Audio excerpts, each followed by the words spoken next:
Heboh soal alasan artis yang juga politisi Lucky Hakim mengundurkan diri sebagai wakil Bupati Indramayu. Di awal kabar ini mencuat, Lucky mengaku alasannya mundur karena tidak bisa mengemban amanah yang diberikan padanya oleh warga saat kampanye. Ia mengaku program-program yang ia janjikan saat kampanye bersama Bupati Indramayu, Nina Agustina, tidak bisa direalisasikan ketika dirinya sudah terpilih sebagai wakil bupati. Permasalahan internal dirinya dengan bupati pun sempat dipertanyakan media. Hal itu bahkan sampai pernah dirapatkan bersama anggota DPRD Indramayu. Namun hasilnya nihil. Rupanya sejak setahun lalu Lucky sudah tidak memiliki pegawai protokoler dan ajudan untuk membantunya menjalankan tugasnya sebagai wakil bupati. Padahal menurutnya ketika ia turun ke lapangan menyerap aspirasi masyarakat, ia butuh minimal asisten pribadi untuk mencatat apa keluhan warga di bawah. Lucky pun merasa kewalahan dalam mencatat keluhan dari masyarakat. Tak hanya ajudan dan pegawai protokoler di rumah dinas Lucky, juga keberadaan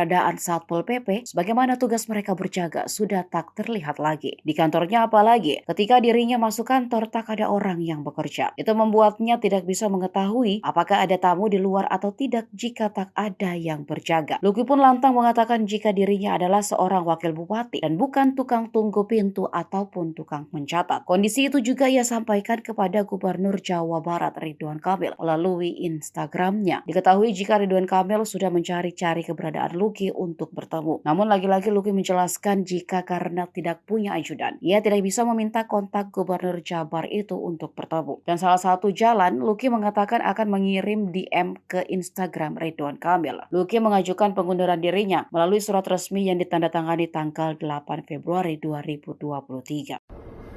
Assalamualaikum warahmatullahi wabarakatuh. Pak Ridwan Kamil yang saya hormati, Gubernur Jawa Barat.